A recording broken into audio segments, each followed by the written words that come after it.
పాప యవ్వన ప్రాయంలో సరైన పునాది మీరు వెయ్యాలి, మనము వెయ్యాలి. చూడండి, చాలా మంది తల్లిదండ్రులు చేసే తప్పేంటో తెలుసా? పిల్లల్ని 1వ సంవత్సరం నుండి యవ్వనస్తుల దాకా వాళ్ళను ఫ్రీగా వదిలేసి తర్వాత మనం ప్రభు దగ్గరికి రా, చర్చి దగ్గరికి రా, ప్రార్థన చేసుకో, ప్రార్థన చేయించుకో అంటే వాళ్ళు రారు. కాబట్టి వాళ్ళను ప్రారంభ దశ నుండే, ప్రారంభ వయసులో నుండే వాళ్ళని మనం ఏం చేయాలి? ఎఫెసీ పత్రికలో 6వ అధ్యాయం 1వ వచనంలో ఏముంది? తల్లిదండ్రులారా మీ పిల్లల్ని ఏం చేయండి?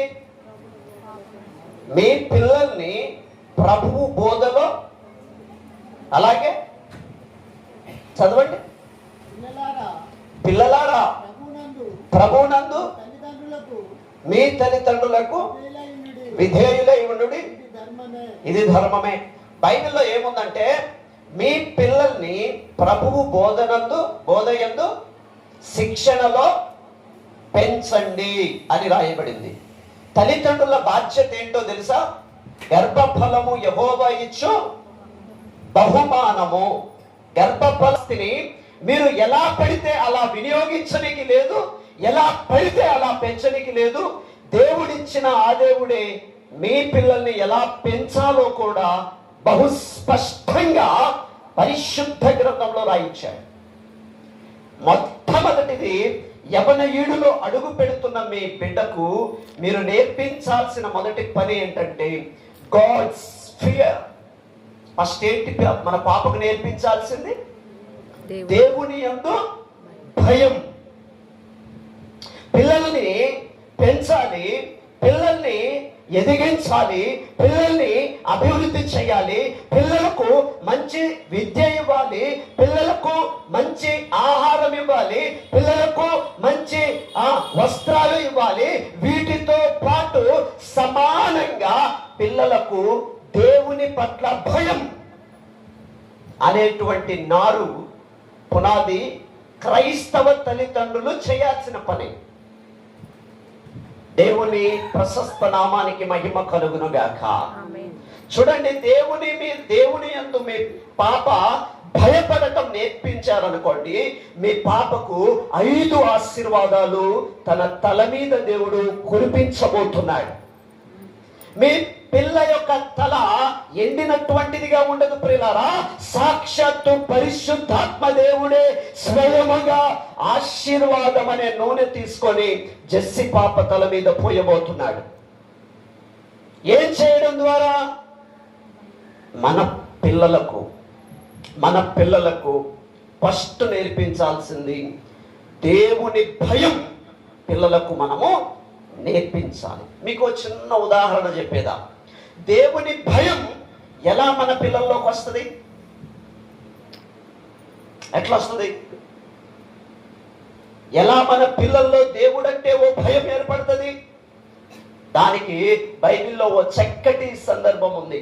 ఇక్కడ ఎంతమందికి రహబు అనేటువంటి స్త్రీ తెలుసు? రహబు అనే ఆమె తెలిసిన వాళ్ళు చేయలేపండి. బైబిల్లో నాకు రహబు తెలుసు, రహబ్ అనేటువంటి ఆడబిడ్డ చరిత్ర తెలుసు అనే వాళ్ళు చేయలేపండి. అయ్య బాబోయ్, మీరందరూ మంచోళ్ళు, దేవుడు వాళ్ళు దీవించుడుగా. ఈ రహబ్ అనేటువంటి ఆడబిడ్డ కొన్ని వేల కిలోమీటర్లు దేవుడికి దూరంగా ఉంది. స్పష్టముగా యెహోవా చేసిన కార్యమును నేను వినగా మా గుండెలు కరిగిపోయాయని ఉంది బైబిల్లో. దేవుడి పట్ల భయం పిల్లల్లో ప్రవేశించాలి అంటే ఫస్ట్ మన పిల్లలకు దేవుడు చేసిన కార్యాలన్నీ నేర్పించాలి. దేవుడికి స్తోత్రం కలుగునుగాక. జెస్సి అనే పాపకి తన దేవుడు తన కోసము చేసినవన్నీ ఎవరు చెప్పాలి? ఒక్క ఆదివారం మేమే చెప్పాలి పాస్టర్లో. మేము చెప్తే నేర్చుకుంటారా? నాతో పాటు చెప్పండి. తల్లి వడి చెప్పండి, మీరందరూ చెప్పండి. అయ్యో, తల్లి వడి పిల్లలకు మొదటి బడి. చెప్పండి, తల్లి బడి పిల్లలకు మొట్టమొదటి బడి. చూడండి, ఒక తల్లి మన ఆయన గురువు అంటాడు, ఈ భారతదేశంలో స్వామి వివేకానంద అంటాడు, ఒక్క తల్లి 100 మంది టీచర్లతో సమానం అంటాడు ఆయన. ఇప్పుడు జెస్సీ అనే పాపకు ఫస్ట్ టీచర్ ఎవరు? తల్లి. ఇప్పుడు క్రైస్తవ తల్లి ఏం చేయాలి? యవన ఈడులో అడుగుపెట్టిన తన బిడ్డకు ఫస్ట్ ఏం పరిచయం చేయాలంటే దేవుని భయం. పాపలోకి మీరు గనుక పెట్టగలిగితే, నిజం చెప్తున్న సేవకునిగా ఇక్కడ నిలబడి, జెస్సీ పాప తన జీవిత ముగింపు పర్యాయం వరకు తను పచ్చగా ఉంటుంది, దీవెనకరంగా ఉంటుంది, వేల మందికి ఆమె తల్లిగా ఉంటుంది. స్తోత్రం కలుగునుగాక. అలా ఆమె భయపడాలి అంటే ఫస్ట్ మనం ఆమెకి ఏం చెప్పాలి? దేవుడు చేసిన గంభీరమైన కార్యాలని పాపకు వాక్యము ద్వారా నేర్పించాలి. అమ్మ జెస్సమ్మ, చనిపోయిన లాజర్ని దేవుడు లేపాడు.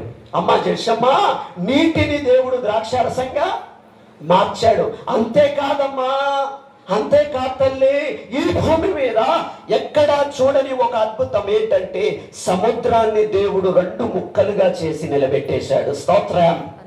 అంతేకాదు తల్లి, 20 లక్షల మంది ప్రజలకు ఒక చిన్న బండలో నుండి ఫిల్టర్ వాటర్ ఇచ్చాడు. స్తోత్రం కలుగును గాక. అంతేకాదు తల్లి, దేవుని ప్రజలకు దేవుడు ఆకాశము నుండి మన్నానిచ్చాడు అని పిల్లలకు మీరు ప్రతిరోజు ఏం చేయాలి చెప్పండి?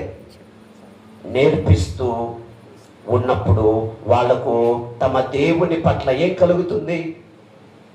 భయం కలుగుతుంది. దేవుడి నామానికి మహిమ కలుగును గాక. హల్లెలూయా.